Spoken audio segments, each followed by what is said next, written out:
미국의 헨리 포드 자동차 회사의 한 모퉁이에 헨리 포드 부부의 사진, 창업자 부부의 사진이 걸려 있고 그 옆에 이런 글귀가 쓰여 있다고 합니다.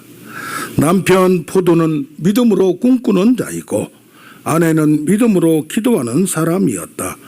포드가 사람들에게 자동차를 발명하려는 아이디어를 말했을 때 사람들은 말합니다. 길도 없는데 무슨 차를 만드냐고 너 미쳤다고 말을 했습니다. 또한 라이트 형제가 비행기를 만들 때 그들의 아버지는 절대로 비행기는 만들 수 없다. 손에 창을 내가 찢은다. 그렇지만 어머니는 그들의 꿈을 믿어주었고 너희뿐이 할 수가 없구나. 너희가 세계 최초의 귀중한 일을 하라고 용기를 심어주었습니다. 아멘. 우리 다 같이 제목을 같이 합니다. 믿음의 꿈. 믿음의 꿈. 첫째로 믿음의 꿈은 위기의 상황에서도 미래의 소망을 보는 것입니다. 세상에는 두려움이 있을 수 있습니다. 위기가 있을 수 있습니다. 지금 일본에서 부품을 공급하지 않으므로 지금 생각보다 저는 과거에 석유화학 계통에서 직접 사본 사람이에요. 캐탈리스트나 케미칼은 하루아침에 이게 실력이 기술이 개발되지 않습니다. 그런데 그 영향력이 굉장히 큽니다. 그러나 이 두려움 속에서도 위기 속에서도 서로 반성하고 서로 하나가 되어서 이제 싸우지 말고 하나가 되고 우리도 국산 기술을 지원하여 새로운 발전이 될 걸로 믿기 바랍니다. 이런 위기 상황에서도 어떤 태도를 가져야 하는가, 희망을 갖고 믿음을 갖는 것은 대단히 중요합니다. 칸트라는 유명한 철학자는 나는 무엇을 희망할 수 있는가, 대신에 또 무엇을 두려워하는가, 또 무엇을 행해야 하는가 이런 말을 했습니다. 두려움은 위협이 됩니다. 위기입니다. 그러나 그것은 한낱 걱정이 될 수도 있고 불안의 유혹이 될 수가 있습니다. 그러다 보면 나는 영원히 못한다는 염세주의에 아예 우울증에 빠지기도 합니다. 그러나 우리는 이 상황에서 내가 일어서야 할 수 있다는, 일어날 수 있다는 그런 책임을 가지면 놀라운 일이 생길 줄로 믿습니다. 희망은 위기 속의 기회입니다. 그냥 쉽게 된다는 이상주의, 유토피아적인 유혹이 있을 수 있습니다. 세상은 쉽게 만만하게 되지 않습니다. 그러나 대재앙의 경고 속에 또 요즘 에스겔서를 묵상하고 있는데 하나님은 이스라엘을 심판한다고 그래요. 너희들을 하나님을 떠났다, 우상을 섬겼다, 그 대응을 받겠다. 그런데 다른 나라들도 잘못한 것을 심판하겠다. 그런데 아직 심판도 안 했는데 심판 얘기 쭉 하다가 마지막에는 뭐라고 하냐. 마지막에는 그러나 내가 너희를 사랑하여 용서해 주겠다. 제발 돌아오고 똑바로 나를 믿으라.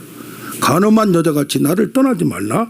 그렇게 대재앙의 경고 속에 바로 뭐가 있습니까? 큰 구원이 있다는 희망을 주는 겁니다.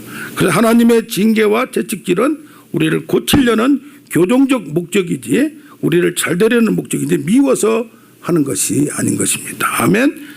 오늘 본문을 보면 11장 1절에 믿음은 바라는 것들의 실상이요 보이지 않는 것들의 증거다. 11장 6절에는 믿음이 없이는 하나님을 기쁘시게 못한다라고 했습니다. 하나님이 반드시 계신 것과 그가 자기에게 오는 자에게 상 주신이심을 우리가 믿어야 한다고 말을 합니다. 아멘. 우리가 믿어야 된다고 그래요. 믿음은 하나님이 지금이 아니고 장래에 하실 일, 장래의 계획, 목적을 바라보는 겁니다. 아멘. 믿음은 과거의 일도 아니고 현재의 일도 아니고 뭡니까? 따라잡시다. 장래의 일. 장래의 일을 하나님이 믿으라고 하는 겁니다. 그런데 보이지가 않으니까 믿을 수가 없어요. 아브라함과 이삭과 야곱에게도 너희들이 이 세상에서는 외국인과 나그네로 살아라. 그러나 멀리서 보고 그걸 기뻐하라. 어디로 갈 것을? 더 나은 가나안 땅이 있음을 바라봐라. 이것은 뭐냐? 이 세상에서 우리가 나그네로 살지만은 더 좋은 땅, 하나님의 세계, 하나님의 나라, 천국이 있다는 걸 미래에 죽고 나서 분명히 준비됐던 걸 믿으라고 하는 겁니다. 아멘. 그래서 가나안 땅을 준비한 하나의 성을 준비하듯이 미래의 아름다운 곳을 준비해 놓았다고 하는 겁니다. 할렐루야. 그래서 우리가 현재 지금 어떤 위기에 있느냐 하다 보면 실망하고 자포자기할 수 있습니다. 그러나 미래에 대한 어떤 것을 믿으면, 어떤 것을 받으면 하나님이 그것도 인간의 그냥 이기려는 희망적인 생각이 아니라 하나님이 딱 부러지게 내가 앞으로 이렇게 해주겠다고 우리한테 보여준다든가 믿게끔 해준다면 그게 제일 확실한 건 줄로 믿습니다. 아멘. 왜 그러냐? 하나님이 천지를 창조하기 이전에 하나님이 이르시되 그랬어요. 땅이 혼돈하고 공함이 흑암이 깊음에 있고 지금 어수선합니다. 무질서합니다. 그런데 하나님은 이르시되 빛이 있으라 하셨어요. 그러니까 그런 혼돈 속에 하나님의 생각과 계획 속에 하나님이 만들 디자인, 하나님이 만들 계획이 이미 머릿속에 있었다는 얘기입니다. 우리가 뭐합니까? 집을 짓는다, 건물을 짓는다면 뭐래요? 설계를 합니다. 아멘. 그래서 뭡니까? 하나님이 우리에게 할 일을 하나님만 알고 있는 것, 그것을 우리가 안다면 그것은 반드시 이루어질 줄로 믿습니다. 그것이 바로 믿음이라는 것입니다. 아멘. 믿음은 현재의 것을 믿는 게 아니라 미래의 것, 내일 것을 믿는 겁니다. 할렐루야. 그래서 하나님이 여기도 보면 1장 11절은 땅에게 말합니다. 씨 맺는 채소여 각기 종류대로 씨 가진 열매를 네가 내라고 얘기합니다. 네가 내라고 얘기해요. 뭐에게? 하나님이 선지를 만들어 놓고 땅에게는 네게 능력을 주었으니까 그것을 하라는 얘기입니다. 1장 22절에는 그들에게 복을 주시며 사명을 주어 생육하고 번성하여 바닷물에 충만하라. 새들도 땅에 번성하라. 그건 누가 하라는 얘기예요? 새들에게 하라는 얘기예요. 그러니까 하나님도 미래에 할 일을 계획했지만은 이 새들에게 땅에게 네가 할 일을 알려주었다는 얘기입니다. 아멘. 그래서 우리는 소망에 하나님을 바라봐야 되는데 사람이 힘들다가도 하나님이 함께 하시면 이것이 반전되면 달라지리라 희망을 갖습니다. 아무리 힘든 과정 중에도 우리 아들이 한석봉이가 과거 급제만 하면 그래서 떡을 씁니다. 우리 아들이 고시에 합격만 하면, 우리 아들이 성공만 하면 뭘 바라봅니까? 미래를 바라보는 겁니다. 그런데 이것이 엘리야 같은 경우도 보니까 왕부터 왕의 부인 이세벨의 조정을 받아서 이제는 하나님을 믿는 나라가 우상을 섬기고 완전히 저 자기 나라에서 섬기던 바알과 아세라 우상을 섬겨놓고 그거를 강권적으로 절하게 만듭니다. 그러니까 이걸 바라보는 선지자 엘리야는 눈물 뿌려 기도합니다. 그러면서 결국 하나님의 말씀이 들립니다. 이 우상 숭배 때문에 3년 6개월 동안 비가 오지 않는 상황에서 내가 비를 내리겠다고 하나님으로부터 말씀을 받습니다. 믿음을 갖게 됩니다. 아멘. 그럼 뭐냐? 그럼 비를 주겠다는 얘기는 우상 숭배자를 지금 처치하라. 그래서 850대 1이지만은 하나님의 응답을 주었으니까, 믿음을 주었으니까 갈멜산으로 와서 하나님의 불로 응답받는 시합을 하자. 네가 죽든지 내가 죽든지 하자. 신호를 받고 믿음을 받고 단행을 했던 겁니다. 아멘. 그 850명을 한꺼번에 싹 죽이는 승리를 했어요. 이젠 기가 찼어요. 이제는 그 우상 숭배하는 나라가 하나님의 백성이 되겠구나. 왕부터 달라지겠구나. 그런데 바로 그 다음날 왕비인 이세벨이 말을 합니다. 내가 데리고 왔던 선지자들 죽였어? 너는 오늘 내일 네 몫이 있는가 보자. 하면서 군인들을 동원하여 자기를 죽이려고 합니다. 이제까지 엘리야는 저 우상 숭배자들만 제거하면 왕도 왕비도 무릎 꿇고 회개하고 모든 백성이 돌아올 줄 알았는데 도리어 나를 죽이려고 하니까 40일을 도망하며 낙심하며 눈물을 흘리며 하나님께 죽여달라고 하소연을 합니다. 나 혼자 특심하게 열심히 믿고 하나님을 해서 다 그들을 처치했건만 이것만 하면 될 줄 알았더니 그렇지도 않습니다. 이거 어떻게 해야 됩니까? 그렇게 할 때에 하나님께서 죽여달라, 나는 그만하겠다라고 하는 그에게 세 가지를 알려줍니다. 너는 다메섹에 가서 하사엘에게 기름 부어 그를 그 나라, 다메섹은 자기 나라도 아닙니다. 다른 나라 왕이 되게 하고 저 북쪽 이 나라에 있는 이스라엘에서 에후를 찾아서 네가 기름 부어, 내가 그래도 지금 너는 아무것도 없지만은 선지자의 권한이 있기 때문에 기름을 부으면 그들이 하나님이 왕으로 세운 걸 믿을 것이다 이 말입니다. 그래서 에후를 왕으로 세우고 기름 붓고 엘리사에게 기름 부어 너 대신에 선지자 일을 하게 하라.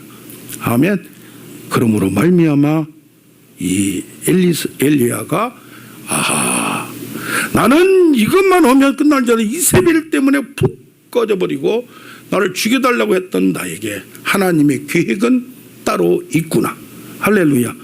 분명히 아합과 그 이세벨이 멸망하고 그를 처치할 예후를 준비해 뒀구나. 내가 못해도 분명히 준비하신 하나님, 바알에 무릎 꿇지 않지 한 7,000명까지 준비한 하나님의 원리한 계획을 알고 나서는 자신을 갖게 되는 겁니다. 할렐루야. 소망의 하나님을 바라보아야 됩니다. 그러면 기다림이 있어야 됩니다. 가만히 앉아서 될 때까지 기다리는 게 아니라 능동적으로 믿음으로 기다리는 겁니다. 파수꾼아, 밤이 얼마나 지났느냐, 날이 새리면 얼마나 더 남았느냐. 밤이 지나고 새벽이 오고 새날이 와야 새로운 모든 것이 이루어질 이 파수꾼이 기다리고 기다립니다. 로마서 13장 2절을 말하면 밤이 깊고 낮이 가까웠으니 빛의 갑옷을 입어라. 이제 밤이 아무리 길어져도 깊어져도 캄캄해도 새벽은 오게 됩니다. 옛날에 어떤 분이 얘기했죠. 닭의 모가지를 비틀어도 뭐 온다? 새벽은 온다. 할렐루야. 그래서 이런 기다림이 있는가 하면 어느 때가 되면 새벽이 되면 갑자기 어둠이 걷히고 하늘에서 빛이 태양이 뜨게 됩니다. 놀라운 한계가 넘어섭니다. 새로운 땅이 새로운 세계가 보입니다. 미래가 결국 성취되는 겁니다. 아멘. 자, 요새 암 환자들이 많습니다. 50% 이상은 결국 암으로 죽게 된다는 전망도 있습니다. 전이가 됩니다. 또 즉 의사 2명이 있었습니다. 왜 나는 10명 중에 7명이 죽고 3명만 살고 자네는 똑같이 약을 주는데 7명이 살고 3명만 죽는가. 진짜 고민이다. 그러니까 같이 일을 하고 있는 의사가 얘기를 합니다. 이들에게 주는 약이 EPOH라고 앞글자만 따서 4가지 약을 준다는데 나는 그걸 거꾸로 하면 HOP, 희망이다. 절망을 바꿔서 절망적인 상황을 바꿔서 이것을 희망을 준다. 도저히 가망이 없지만은 혹시 하나님이 함께하면 당신은 나을 수 있습니다. 음식을 조심하세요. 운동하세요. 그러면서 믿음으로 선포하세요. 이렇게 믿지 않는 사람에도 하다 보면 그들이 예수를 믿게 되고 또 낫는 경우가 많아지더라는 겁니다. 할렐루야. 그래서 이런 말이 있습니다. 절망적인 상황은 있지만은 절망적인 상황은 없으나 절망적인 사람이 있을 뿐이다. 아멘. 어떤 경우에도 절망적인 상황은 없다는 얘기입니다. 그래서 희망은 누구를 바라는 것이다? 성경적으로 말하면 하나님을 바라는 것입니다. 그러니까 뭡니까? 우리가 미래의 희망을 갖고 이렇게 어려움풀이없이 좋을 것이다. 적극적 사고 방식도 필요합니다. 그러나 우리는 하나님을 믿음으로 말미암아 확실하게 하나님을 믿는 믿음이 있으면 되는 겁니다. 믿음이 없는 것이 문제지 또 하나님으로부터 하나님이 살아계신 것과 그가 상주신이심을 믿어야 할지니라. 하나님이 살아계시면 불가능도 가능한 거고 없는 것도 있게 하고 어떤 분은 이게 요즘 기적인가 우연인가라는 책을 보니까 다리를 잘랐어요. 절단했어요. 근데 다리가 자라더란 겁니다. 도저히 인간 세상으로 상상할 수 있는 논리적이고 자연적으로 이해하지, 그런 법칙을 이해하지 못하는데, 몸뿐이 아니라 우리 사이에서는 모든 것이 사업도 그렇고 나라도 그렇고 운이 따라야 되고 하나님이 함께하음을 확실하게 믿는 여러분 되기 원합니다. 이 믿음은 두 가지가 있습니다. 하나님이 살아계심을 믿는 거고, 또 하나님이 나에게 어떻게 하겠다는 것을 확실하게 보여준다든가 믿어지는 것이 가장, 여기 보면 믿음은 바라는 것들의 실상이 내 마음에 있는 겁니다. 아멘. 이것이 약속이란 얘기입니다. 할렐루야. 아멘. 예. 두 번째로 믿음의 꿈은 누가 주시냐? 하나님이 주십니다. 상상력과 활성화가 일어납니다. 막 안 되는 것이 된다는 생각으로 자꾸 되면서, 아하, 이런 것은 세상적으로 안 되지. 근데 자연적을 넘어서 초자연적인 것, 슈퍼내추럴이라고, 자연적인 걸 떠나서 인간 힘으로, 인간의 능력으로 할 수 없는 일이 이 세상에 얼마나 있는가를 찾아보면 그게 하나님의 역사, 성령의 역사란 얘기입니다. 아멘. 창세기 37장 6절을 보면 요셉이라는 사람이, 어린아이가 형들에게 말합니다. 청하건대 내가 꾼 꿈을 들으시오. 내가 꾸려고 하지도 않았습니다. 노력하지도 않았습니다. 그런데 하나님이 하루 저녁 꿈을 꾸게 만들었습니다. 어떤 꿈을 꾸게 하면, 복식단을 이렇게 묶는데 내 단이 일어서고 당신네 단이, 형제들 단이 11명의 형들 단이 딱 내 단을 둘러서 절을 하더라 이 말이에요. 내가 꾸고 싶은 것도 아니에요. 두 번째는 해와 달과 11별이 나에게 절하더이다. 이러니까 형제들이, 그때 어머니가 달랐기, 여러 명이 있기 때문에 나이 차이가 많지도 않아요. 나오는 순서가 하루만 일찍 와도 형이니까, 유계질서가 확실했으니까. 그런데 11명이 이제는 자기 뱃속에서 태어난 동생 말고는 다 시기에 질투를 하게 됩니다. 뭡니까? 하나님이 우리에게 꿈과 믿음을 주시는 겁니다. 믿음은 에베소서 2장 8절에 보면 선물이, 믿어지는 것은, 말씀을 똑같이 믿어지는 것은 하나님이 역사를 한 하나님의 성령의 작용으로 믿어지는 것입니다. 똑같은 말을 듣더라도 약장사가 하는 거 잘 듣는 사람이 있고, 거짓말을 해도 뻥을 쳐도 믿는 사람이 있고, 성경 얘기를 해도 믿는 사람이 있고, 안 믿는 것은, 믿어지는 것은 하나님의 내부에서 감화되고 믿어지는 감동이 있어야 되는 거란 얘기입니다. 그래서 믿음은 들음에서 나고, 들음은 그리스도의 말씀을 들을 때 말씀의 그 풀이가 되고 이해가 되고 깨달아지고 논리적으로 믿을 만한 증거가 받아들여질 때 하나님의 세계가 열리는 겁니다. 뭐 하늘나라에 갔다 와야 열리는 게 아닙니다. 할렐루야. 아멘. 그래서 너희 안에서 행하신 일은 하나님이 자기의 선하신 일을 기쁘신 뜻을 위하여 여러분 가운데 뭘 주고 소원을 두고 행하게 하신 거랍니다. 아멘. 요셉과 같이 꿈을 꾸게 하든지 마음에 뭐가 일어나서 이걸 하고 싶건, 그것은 바로 하나님 준 꿈이고 비전이고, 그것을 자꾸 키우다 보면 하나님이 여러분을 통해서 일할 사명이 그 속에 있다는 것입니다. 아멘. 여호와께서 온갖 것을 쓰임이 적당하게 하셔서 악인도 악인은 아래 적당하게 쓰인다고 했어요. 누구나 하나님은 악인은 악한 용도로, 그래서 바로는 악한 용도로 쓰는 거예요. 할렐루야. 그렇게 깐깐한 사람이 있어야, 바로 틀어져 버렸으면 기적이 그렇게 안 일어나요. 깐깐한 사람이, 돌 같은 사람이, 바위 같은 사람이 있어야 기도하고 절벽 가운데서 기도하다 보니까 10가지 재앙, 상상할 수 없는 기적이 체험되게 되는 겁니다. 할렐루야. 하나님은 신자들에게 꿈과 비전과 사명을 줍니다. 요엘서 2장 28절, 사도행전 2장 17절을 보면 내 말세에 내가 내 영을 모든 육체에게 부어주리니 너희 자녀들은 무할 것이요 예언할 것이요 젊은이들은 환상을 보고 늙은이들은 꿈을 꾸리라. 미래에 대해서 이것을 하나님이 각자에게 알려주고 예언하고 믿어지게 만든다는 것입니다. 아멘. 그래서 모세를 출애굽기 3장에 같이 떨기나무에서 만난 다음에 모세에게 사명을 준대. 이제 가서 내가 너를 바로에게 보내니 이 백성들 끌고 나와라고. 상상할 수 없는 일을 40년 전에 그 좋은 배경에서도 실패했는데 이제는 초라한 노인이 되었고 막대기 하나밖에 없는 나에게 하나님의 일은 하나님이 하시는 겁니다. 할렐루야. 그래서 베드로에게도 뭐요? 살아남는 어부가 되게 하리라. 아멘.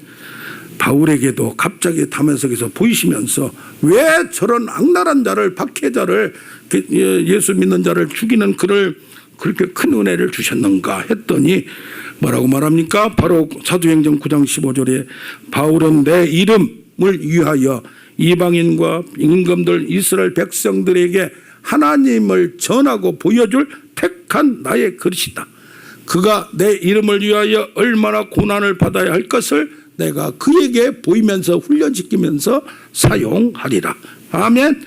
예, 그래서 내가 직접 하나님이 이렇게 하는 경우도 있고, 사사기 4장 6절을 보면 드보라라는 선지자가 저 나라고도 나가 싸워야 되는데 하나님의 영이 감동되어서 나가서 싸우라는 사명을 받아서, 그런데 자기는 여자고 힘이 약합니다.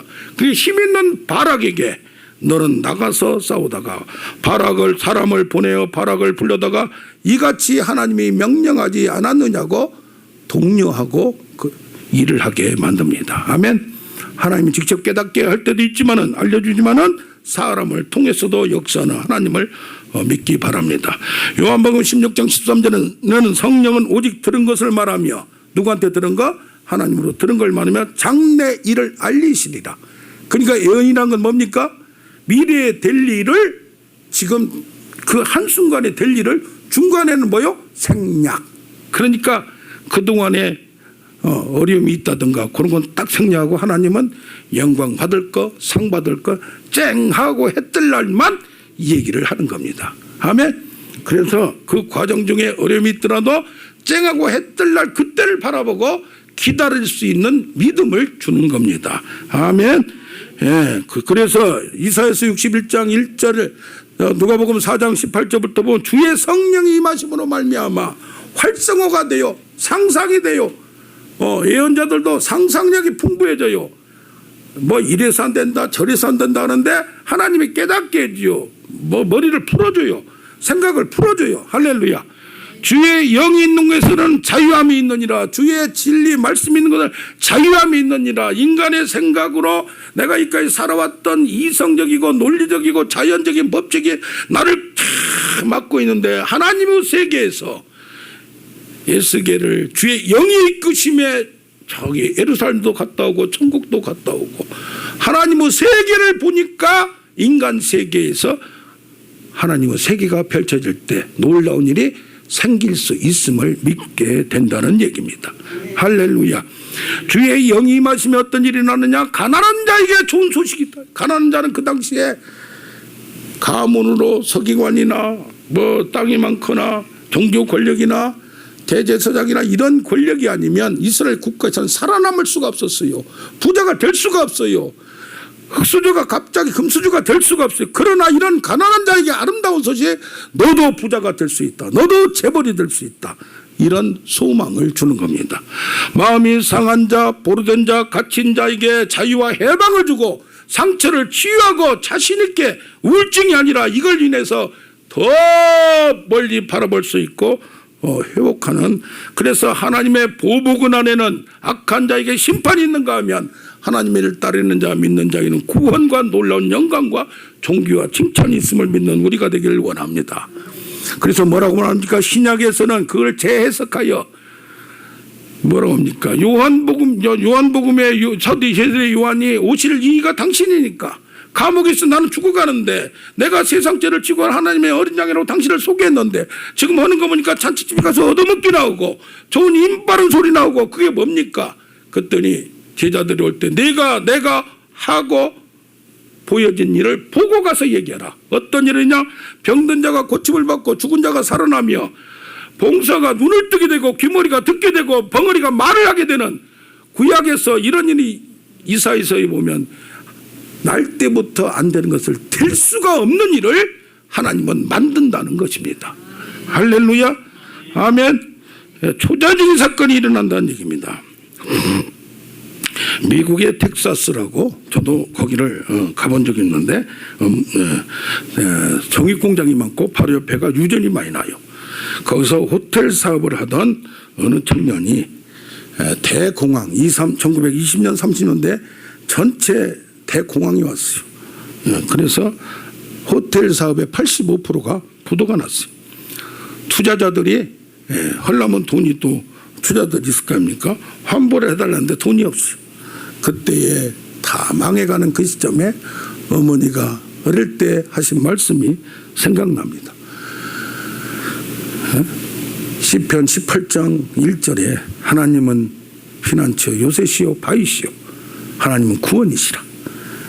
그러면서 그 말씀이 생각나서 하나님 사업한다고 주님을 떠났고 주일도 지키지 않았고 힘들어지면은 하나님께 봉사도 안 하고 하나님을 찾지도 않았고 내 생각대로만 했고 눈물에 회개 기도를 합니다.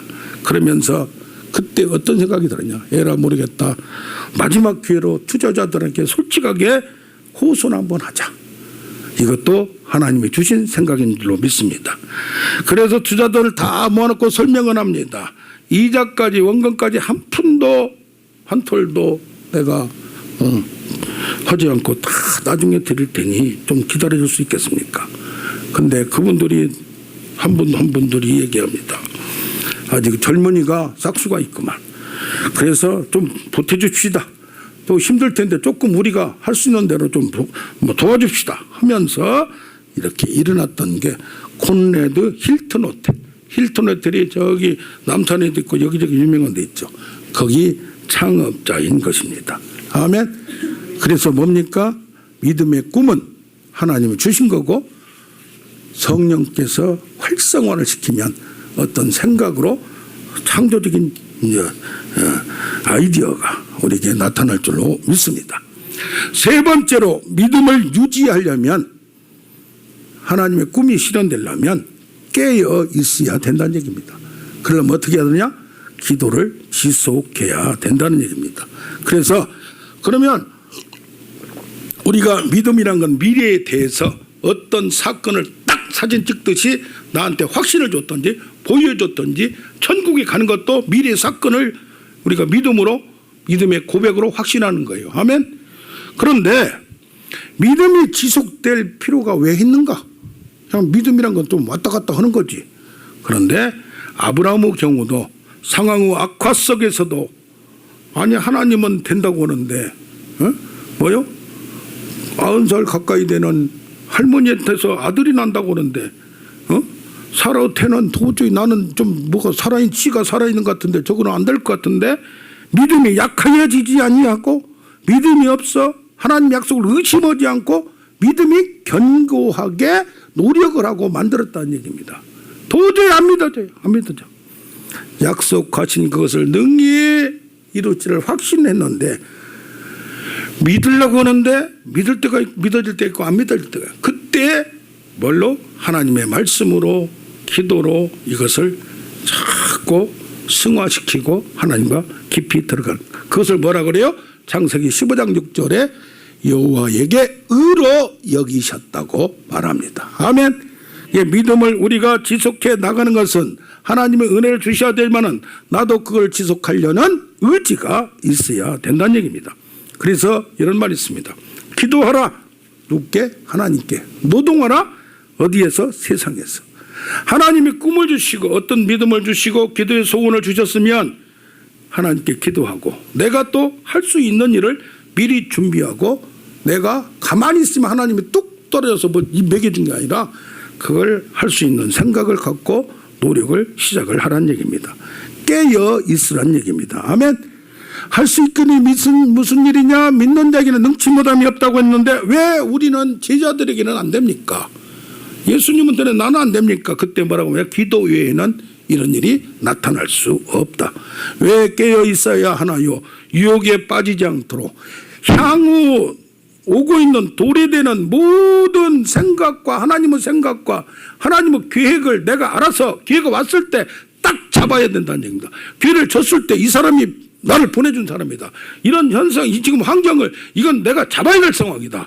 그런 것을 신명기 29장 29절을 보면 감추어진 일은 하나님께 속했다고 했어요. 하나님의 일은 감춰져 있어요. 나타나기 전에 몰라요.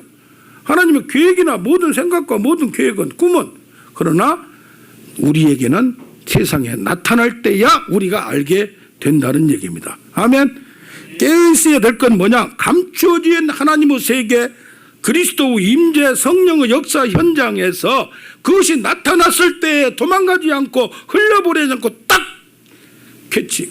꽁이 이번에 텔레비를 보니까요, 투수가 딱 던졌는데 꽁이 어디로 오냐? 이쪽으로 온 거예요. 이렇게 됐다니. 딱 던지고 나서 왼손잡이인가 딱 던졌는데 이쪽으로 공이 오니까 이거 뒤로 해서 봤더라고. 야, 그래서 승리라는 걸 봤어요. 그래 어때요? 찬스를, 기회가 왔을 때 믿어질 잡고 나가는 우리가 되기를 원합니다.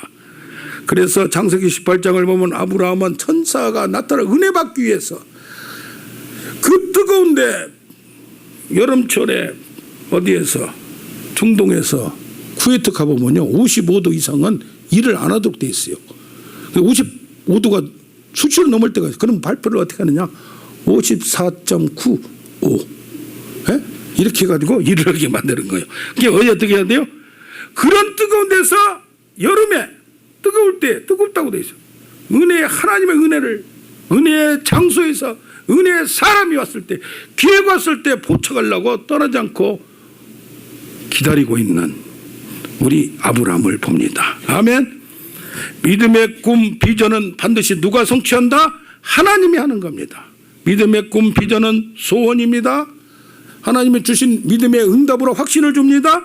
예언으로 줍니다. 미래의 마지막 성취를 보여주는 겁니다. 사람이 자기의 길을 계획할지라도 그 걸음을 인도하시는 누구다? 여호와다. 내가 계획을 해요. 하나님 줬어요.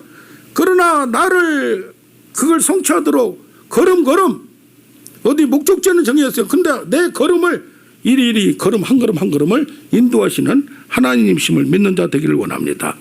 성취의 과정 중에 하나님의 인도를 받아야 종착점의 목적지에 도착이 가능하기 때문에 그렇다는 얘기입니다. 반드시 나의 선포된 말씀이 그 목적을 성취하며 돌아오리라. 하나님의 열심히 일을 이루리라. 할렐루야. 아멘. 그래서 하늘의 세계에서 허락받은 것이 땅의 나라에서 이루어진 역사가 있기를 원합니다. 하늘과 땅의 권세를 나에게 누가 주셨으니? 하나님이 주셨으니 땅에 충만하라, 땅을 정복하라. 하나님은 때의 시기와 방법은 하나님께 달려있고 수단과 방법은 누구한테 달려있다? 하나님께 달려있다. 할렐루야. 아멘.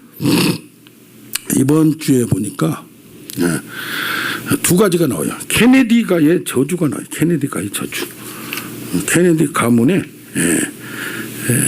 미국의 1961년도에 케네디 대통령이 암살을 당했는데 그 이후에 암살당하고 난 다음에 그 동생이 법무부 장관이었던 동생이 암살을 당하고 또 그들의 동생인 조셉 케네디가 세계 2차 대전에서 죽게 되고 여동생이 또 비행기 사고로 죽게 되고 그런데 그걸로 끝난 줄 알았더니 그 자녀들 후손들이 케네디 대통령의 아들 존 F 케네디 주니어도 1999년에 비행기 추락사 부인과 처제와 함께 숨졌고 또 로버트 케네디의 아들이 이렇게 알코올 중독으로 약물 중독으로 죽게 되고 이번에 7번째 그 상원 의원의 손녀 22살 먹은 애가 약물 과다 복용으로 우울증으로 죽게 된 역사. 이걸 케네디가 저주라고 얘기합니다. 왜 그렇게 유명하고 그렇게 돈도 많고 권력도 있는 그냥 혼자만 갑자기 대통령이 된 게 아니라 가문 자체가 다른 겁니다. 미국에도 그런 가문이 있어요. 그런데 이렇게 그런가 이걸 추측하기는 조상이 그 술을 만들면서 많은 악행을 저질렀다는 그런 평가도 있습니다. 자, 우리 가문도 하나님 지켜주실 줄로 믿습니다. 지금 자녀들을 보지 말고 그들을 뒤에서 움직이는 하나님을 보기 바랍니다. 무능력하고 연약하고 그게 상관이 없어요. 하나님은 만들어서 쓰십니다. 아멘. 할렐루야. 그런데 이번에 놀라운 건요. 청주의 좋은 누리양의 기적적 생환. 이것은 11일 만에 14세인데 인간 생존의 한계를 넘어섰다고 평가를 합니다. 1967년에 태백 탄광촌에서 양창성 씨 여러분 16일 동안 탄광촌에서 막혀가지고 저 밑에서 저도 초등학교 때인가 뭐 어릴 때 기억이 납니다. 그리고 그 다음에 한국에서는 삼풍백화점에서 17일 만에 1995년에 진짜 물도 거의 먹지 않고 살아난 기적. 근데 이번이 그런 기적에 전문가들이 비견 간다고 실종지 쏟아진 장맛빛에서 기적적으로 생환한 이걸 봅니다. 제목이 뭐라고 나오냐? 기적의 기도의 기적이라고 표현. 그 어머니가 기도하는 게 보여요. 할렐루야. 아멘. 이번 주에 저는 경북 영덕 강구항에 거기를 집회를 갔다 왔어요. 저를 사랑하는 선배 목사님들이 이렇게 좋은 데서 여기나 있지 왜 자기 교회 키우지 그러냐. 근데 하나님이 나에게 2번을 보여주신 게 있었어요. 이 교회는 내가 부흥시키고 일으키리라. 근데 왜 나를 그렇게 했는가 했더니 이게 돌아다니면서 훈련을 시키는 거예요. 그래서 제가 믿기로는 우리 안산목 집사님 또 김태현 전사님 또 아프신 분들 하나님이 고칠 걸로 믿습니다. 나를 지금 훈련시키고 있는 거예요. 이번에 가보니까 그 목사님 여자 목사님이 300평 된 바다하고 딱 붙어 있어요. 아이고 몇 층으로 지은 게 아니고 단층으로 지어놨는데 그걸 펜션을 안 하고 여름에 6주 동안 부흥 집회를 하는 거예요. 한쪽에 교회를 세워놨어요. 그럼 왜 그런가 했더니 옛날에 조금 나이 젊었을 때 투석을 하다가 이게 예수님을 믿고 기적적으로 고침을 받았나 봐요. 근데 최근에 이게 안 좋아진 거예요. 그런데 아침에 보면 뭐 술병에다 뭐다 이게 마음이 안 좋은 거예요. 그래서 아예 하루에 몇백만 원씩 벌 수 있는데 1, 200원 벌 수 있는 것 같아요. 보니까. 그런데 그걸 포기하고 집회를 하는 거예요. 이분들이 안 벌다 보니까 우리도 갔다 왔다 하는 차비도 제대로 못 받았어요. 그러나 뭘 느껴요? 하나님이 거기에서 2가지를 했는데 그분 아픈 목사님이 여자 목사님 60대 초반이가 되는데 병원 가도 안 되는 것이 서서히 좋아져 가지고 지금 기도하고 있는 거예요. 할렐루야. 이번에 기도를 많이 한 목사님을 원했는데 가서 그냥 1시간씩 했더니 한 말로 뻗어버렸어. 너무 세게 했나 하는 생각이. 그런데 놀라운 건 말이죠. 그 언니가 68세가 되는데 67세구나. 25년 전에 신을 받았어요. 이게 뭐가 됐어요? 무당이 됐어요. 무당이. 이거 무당하다가 2개월 전에 예수 믿고 여기 나온 줄로 믿습니다. 바로 옆에 살아도 안 믿는 거예요. 형제간에도. 이번에 보니까 허리가 어렸을 때 9살에 오빠들한테 맞아가지고 골병이 들었어요. 그래가지고 이쪽을 아프다가 이 밑에까지 다리가 텅텅 부었어요. 장단지가 부었고 발이 부었어요. 그래서 처음에 그것도 모르고 하다가 이걸 참 만져줬더니 싹 부기가 빠진 거예요. 할렐루야. 잠깐만에. 그 됐다 했더니 그 다음날 왔는데 다시 부었어요. 그러니까 이거 좀 그렇더라고요. 그런데 붓는 부기가 첫날보다 약해진 거예요. 할렐루야. 다시 또 만져졌어요. 우선은 허리가 오래돼서 그러니까 9살이면 지금 뭐 한 60년 된 거예요. 골병 든 거예요. 그래서 그 다음날 보니까 완전히 조그만해지고 조금 딱딱한 게 있는데 완전히 거의 많이 부들부들해진 걸 봅니다. 할렐루야. 그래서 뭐요? 이 근방에 아프신 분이 어르신들도 많아요. 그래서 그냥 보통 기적 가지고는 지금 나한테 우리 교인 잘 다니고 있는 우리 2분도 다른 분들도 아픈 분들 있지만은 위에서 하나님 이게 좀 큰 능력을 주십시오. 그래서 돌아다니면서 이제 뭐 스파르타 권투 시합을 하는 거예요. 할렐루야. 그래서 이 근방에 많은 병원으로 안 되는 것들도 많습니다. 할렐루야. 우리 교인들 지난주인가 우리 총재님 눈이 안 보인다고 해서 눈을 잠깐 딱 놓고 오는데 이 내 손에서 불이 팍 눈으로 들어가는 거예요. 할렐루야. 그러면 이제 좋아진다니요. 근데 나중에 들었더니 많이 좋아졌다고. 그래 우리가 예수님 같지 않기 때문에 자주 해야 돼. 자주. 그래서 오실 때마다 주일날 자꾸 제가 잠깐이라도 딱 하는 거이구나. 그렇게 하면서 그런 데 가서 기도할 때 같이 기도하는 거예요. 할렐루야. 우리 교회 어르신들이 있으니까 아프신 분들 많아요. 아멘. 우리 힘으로 안 돼요. 우리 힘으로 안 돼. 할렐루야. 아멘. 이런 놀라운 역사가 있기를 원합니다.